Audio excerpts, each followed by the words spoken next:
Have you ever made real fermented pickles? Let's make some. First thing we're going to do is sanitize our gear. I have a 2-quart apothecary jar, a large ramekin, and the lid to the jar. I'm going to put these in the oven and set it for 170 degrees. And once that's preheated, we are going to let that sit in there for an hour. And that's going to sanitize our jar because we want to keep everything as clean as possible. And while that's doing, we're going to go and deal with our cucumbers. Got 2 pounds of small cucumbers. These are Kirby's. You can use Persians or whatever kind of small cucumbers you have. And first thing we're just going to do is just wash our cucumbers. We don't want to use any kind of vegetable soaking solution or soap or anything like that because we want the bacteria that are naturally on the skin of the cucumber to stay. So we're just going to use some water and a little rubbing just to make sure they have no dirt on them.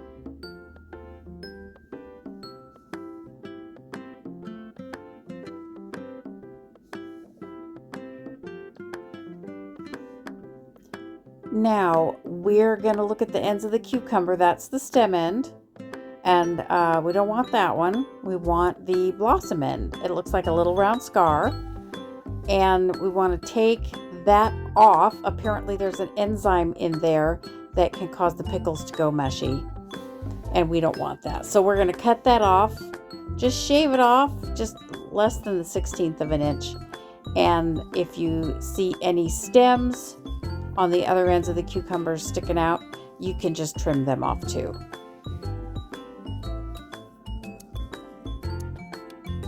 Looks like we're ready. Now we're going to have our pickles or our cucumbers in an ice water bath. This is 4 cups of ice. I'm not really sure why we're doing this, but all the directions that I've read say to do it. And I'm still new enough to this that I'm going to follow instructions. So we're going to put this now in the refrigerator. Look at this sign my niece made me. I love it so much. Yes, everything I do is made with love. Ha! So we're going to put these in the refrigerator. Do not look in there. It is a mess. And in go the cucumbers to get nice and crispy. And in the meantime, our oven is done. We're going to take out our jar and our lid and our ramekin and just let it cool off. It's nice and sanitized. And we'll just throw this over the top just to make sure nothing splashes down on it and we don't have to sanitize again. And now we're going to make our brine. Okay, I have got 6 cups of bottled water and 6.5 teaspoons of Himalayan pink salt. We're going to put a cup of water in here and heat that up to dissolve the salt. Just going to put that over in the microwave for a few minutes.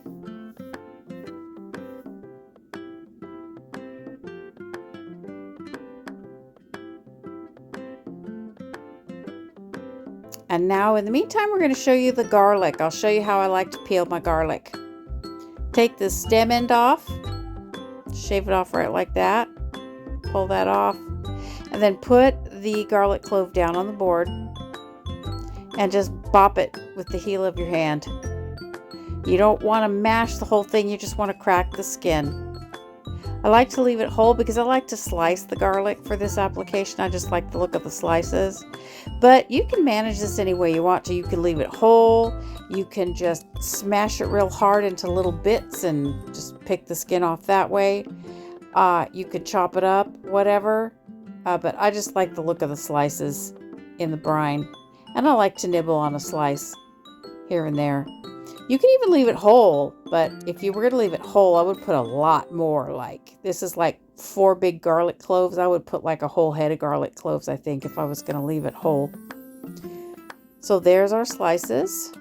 And as I said, that's about an ounce of garlic, about 30 grams. 4 reasonably fat cloves, I think it was. And the rest of our seasonings are a teaspoon of dill seed, a half teaspoon of celery seed. This is all to taste, of course. A tablespoon of coriander seeds. And 4 or 5 oak leaves. This is from my oak tree in my yard. This is for tannic acid. You could also use grape leaves or bay leaves. That keeps the pickles crisp. And a bunch of dill from the supermarket that's just been picked over and washed. And now our brine concentrate is hot, and we're just going to make sure that's all dissolved. As I said, that's Himalayan pink salt. That's why the water's pink.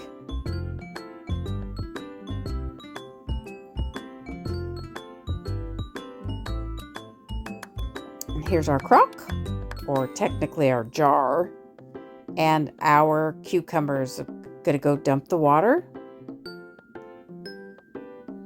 And now we're going to start loading our cucumbers into our jar. This is probably the most complicated part of the whole business. You want to fit the pickles in the jar as closely as possible, interspersing them with the dill fronds and the oak leaves, or bay leaves, or grape leaves, whichever you happen to be using. The tannic acid keeps the pickles crispy, or additionally helps to keep the pickles crispy. But you want to pack the cucumbers in as tightly and as densely as you can, because you want to have the right ratio of brine to pickles. The bacteria on the outside of the cucumber is what you want to grow, and you want there to be enough bacteria to be able to survive in the salty brine, but you also want the brine to be salty enough that it will exclude other kinds of bacteria that you don't want to grow. So packing the cucumbers as closely as possible into whatever vessel you happen to be using generally gets you an appropriate ratio of brine to cucumbers. So just concentrate on fitting as much in as you can. Now there's our garlic. And here is our coriander seeds. The small stuff will fall down by itself, so it disperses itself. And the celery seeds, persuaded a little bit. And our dill seeds.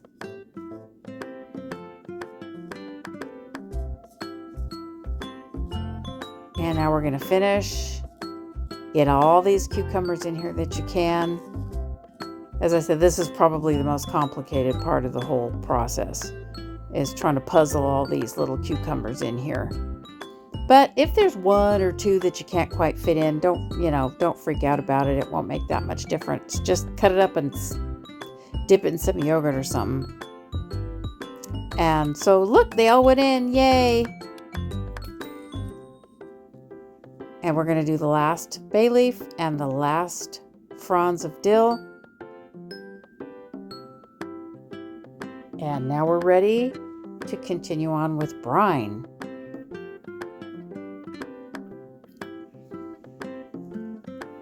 So here's our brine concentrate. And here is our remaining 5 cups of bottled water. And you can see the minerals that are left over from the pink salt. I'm putting the whole thing in there, including what they call the sand from the pink salt. Why not? So there we are. There is our brine up to the top. We just want to make sure everything is wet. You see how those pickles are popping up? We can't have that, because that might mold if it sticks out. So we got to work around. There's a lot of recipes that'll tell you if you have to fish out all of that floating seasoning. I haven't found it to be a problem, and I find it really annoying to try to fish all that out. So I haven't done that. They say that stuff can mold, but I haven't found that to be the case. But you still have to be careful of it. Oh, look, it's overflowing. I put too much brine in the jar. So we're going to take some out. I had planned to put some of the brine water in the ramekin anyway as part of the weight, so that can just stay in there. And there, you can see how perfectly that fits. That was pure kismet. I just bought the jar and found that ramekin just fit perfectly. And now we're going to top off the brine, and we are going to make a homemade vapor lock. I saw this on somebody else's channel who was making sauerkraut, and it's brilliant. I've used it 3 times now. It works great. So a large plastic zip bag that's large enough to fit over the top of your fermenting vessel, and a rubber band that's about the same size as the rim of your jar. Open the bag. Please don't put your hand down inside the bag to push it open. We don't want to introduce anything into the environment that's unnecessary, so pull it open, please, from the outside. Thank you. And now we're going to slide this down over the top of our fermenting vessel and fasten it with the rubber band around the lip of the jar. And what happens is, as the bacteria ferment, they will create gases. And if the gas pressure becomes too great for the space that's in there, the extra gases will just poop out under the edge of the rubber band, and the rubber band will just snap right back and seal up the jar again. It's brilliant. Now, here we go. This is in the corner of my dining room, and it's just going to sit there for a couple of days, all happy.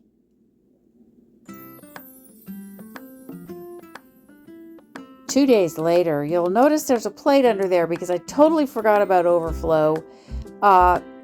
When the ferment gets going, it expands because of the gas bubbles, and it'll overflow over the top. That's actually a good sign, but I forgot about it. So it made a bit of a mess. Now look, here you can see the foam. This is the carbon dioxide that's being created by all the little beasties in there, all the little bacteria, the lactobacillus in there. And that tells us that the bacillus are respirating, and they're alive, and they're creating acid. 24 more hours. I've pulled the plastic up so you can see it. I think it's pretty.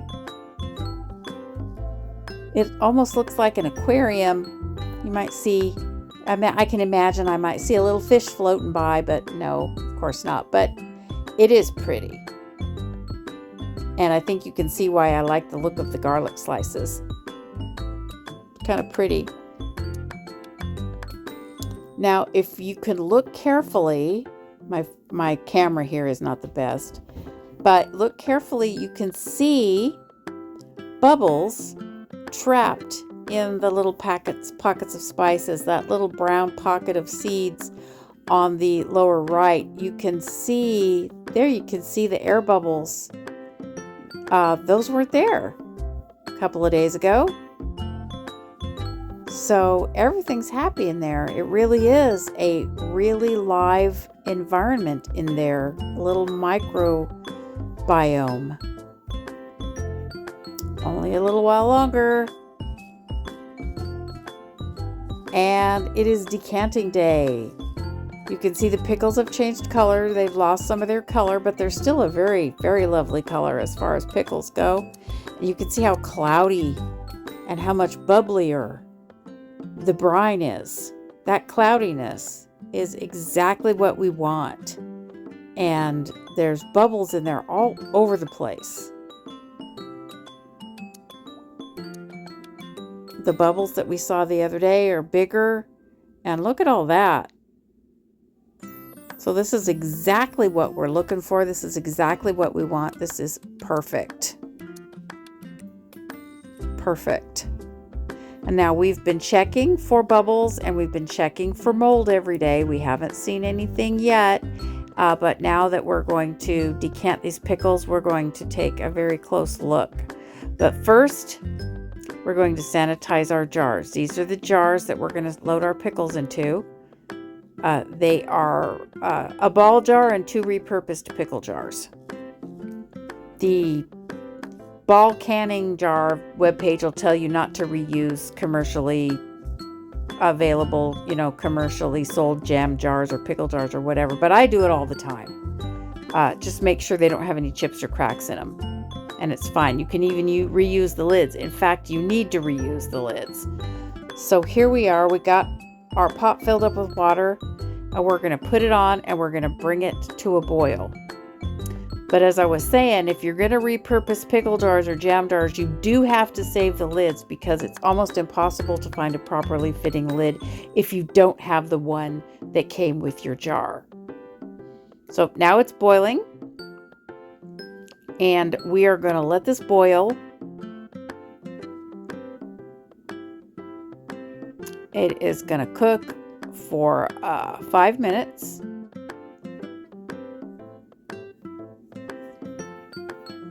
And 5 minutes is up. And now we are going to take it off the heat.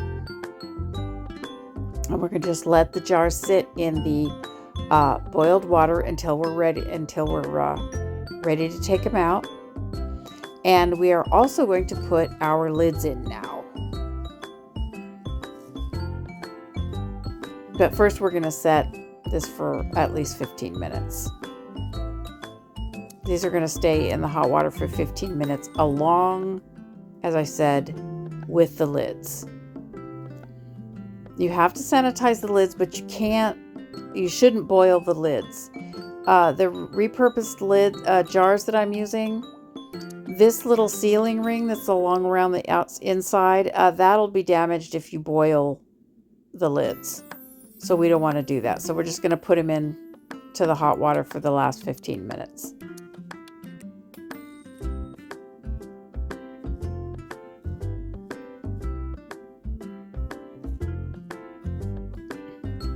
And now we're going to lift all of these out onto a clean towel on the countertop.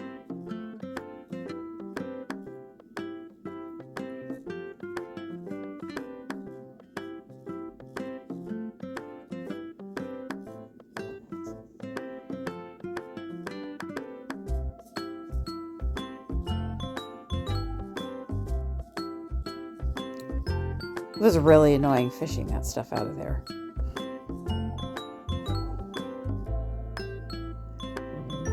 More appropriate would be to use a canning tong, but I didn't have one, so I'm kind of making do here. As you can see, not very well. Well, there we go, finally.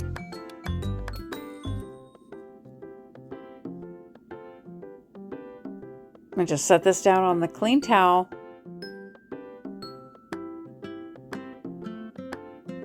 Because we're going to be ready for those in just a little bit.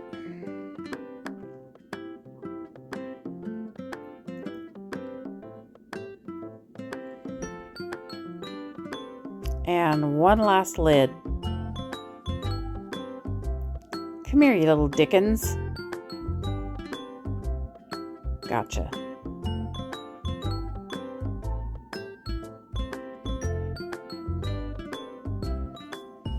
Now, we're going to open this up. I wish you could have smelled it, friends. It was just,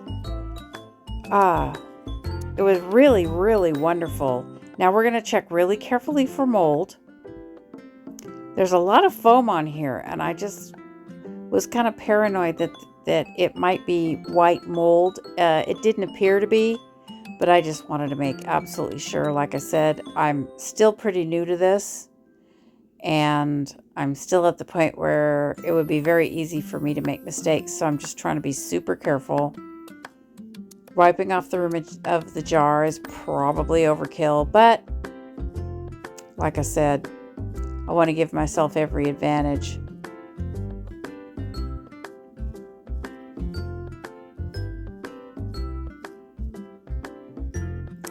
And everything looks great. And it's time to start jarring up our pickles. Here we go. We're just going to pack these right into the jars.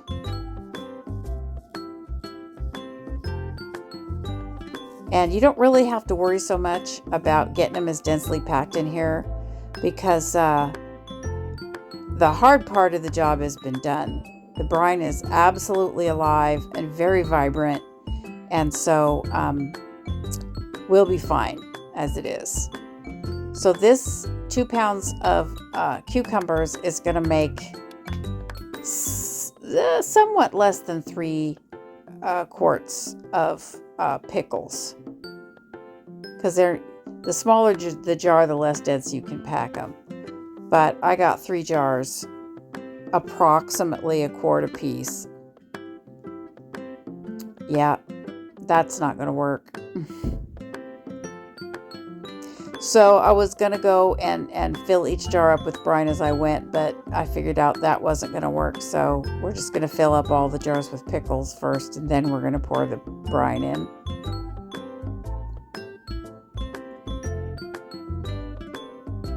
We're going to move the seasonings as much as we can along with the pickles.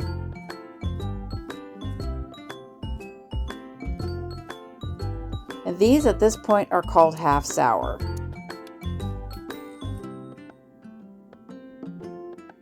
And I really didn't know why they were called half sours until I started making pickles and I tasted one. And we'll talk about that in a minute, because we are going to taste one of these.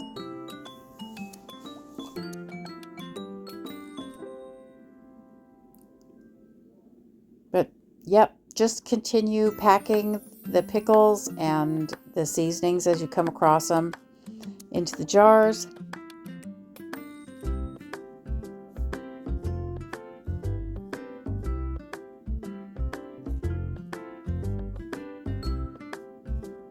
Just fit them in as good as you can. Yeah, that's going to work better that way.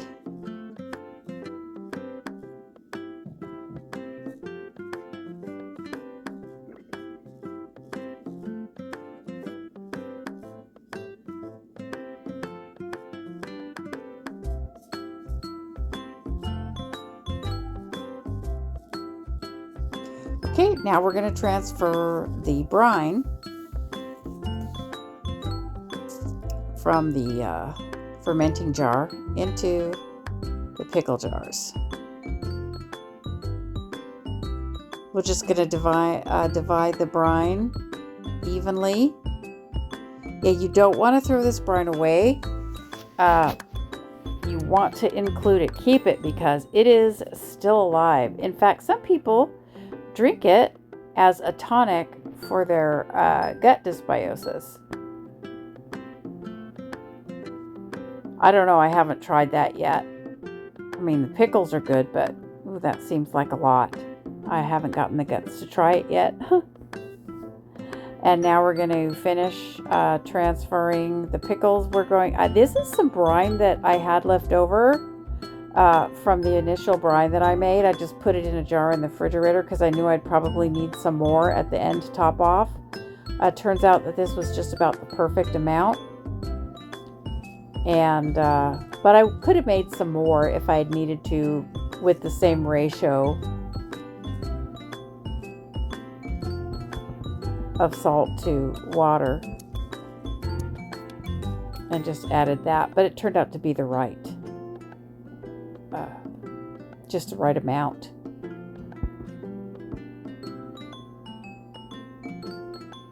And just distribute the spices.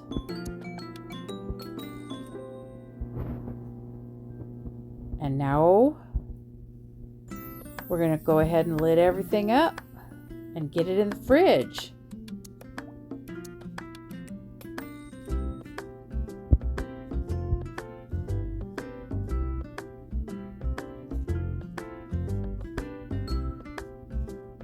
And here we are. This is what it looks like when it goes in the fridge. You can see it's still alive and vibrant, and we're going to taste one. You know, I had no idea what a half sour pickle meant until this tasting. It really is halfway between a fresh cucumber and a pickle. It's crisp and refreshing, but very pickly at the same time. It's very interesting. I like it a lot. I could eat them all like this, but they're not going to stay like this very long.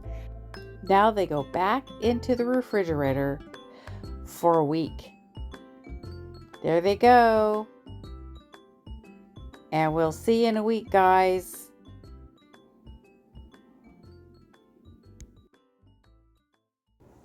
Okay, precious friends, it's been a week since we decanted our half sour pickles and put them to bed in the refrigerator. As I showed you, you can eat them right then and there. They kind of taste halfway between a pickle and a fresh cucumber, but they're super delicious and very refreshing that way. But now, a week later, here are our finished pickles. You can tell the brine is very, very cloudy. That is good. The brine is still alive. As a matter of fact, once I put the lid on, this keeps fermenting, which is why we waited a week to taste them the second time. But if you take this out and leave it sitting on the counter, and it'll warm up and it'll get active and bubbly again, and you'll be able to hear little gases escaping from out the top of the lid. So you don't want to close these too tight because they really are alive. It really is a little aquarium in there, and you won't see any fish, but there are living creatures in here, and you don't want to stifle them too much. But let's taste one now that they're fully fermented. Here we go. You don't have to worry so much about putting your fingers in here anymore because the fermentation is pretty much completed. If the bacteria start to die off a little bit, it's not that big a deal because they've created all the acid that they need to. And here's our pickle. Lost some of its vibrant green color, which we expected, but still it's a very nice color for a pickle. A lot nicer than the grocery store ones. And oh, it has a beautiful dill aroma. And by the way, if you don't like dill, you know what? Just leave it out and just use the garlic and the other seasonings. You don't have to make them dill if you don't want to. It's just that dill is very traditional and a lot of people like it. So again, what I always say, you do you, boo-boo, but we're going to taste this. And I want you to hear, the oak leaves did their job to keep them crunchy.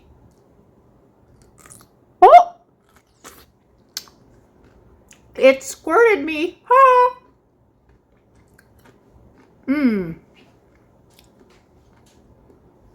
Friends, I have to tell you, if you think you don't like dill pickles, I would encourage you to try a real fermented dill pickle because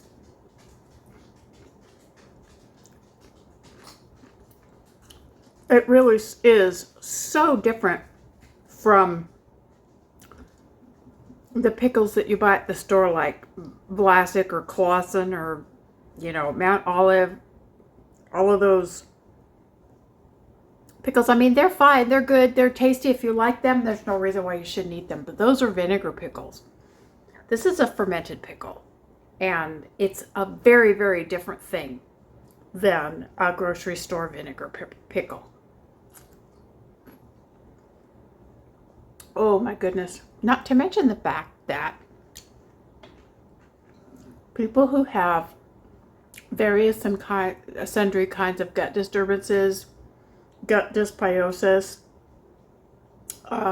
IBS, leaky gut, this kind of fermented food can be very, very helpful. And not plus the fact that it's just really delicious.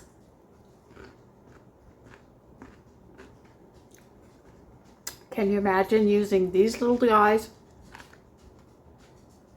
to make up some tartar sauce for a with some homemade mayonnaise for a fish dinner?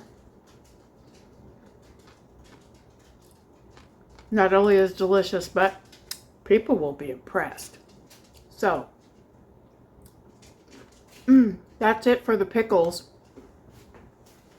except for me eating them. Let's see if I can get, if you can hear the snap here. I'll have to see if you could hear the snap, but I heard it. Anyway, I'm going to finish eating this pickle. I hope you try it, friends. Any questions, drop them in the comments. And check my new Facebook page, Aunt Patty Carnivore Hippie, on Facebook. Like me, subscribe, follow me on Facebook, and I'll see you around. Peace, love, and meat.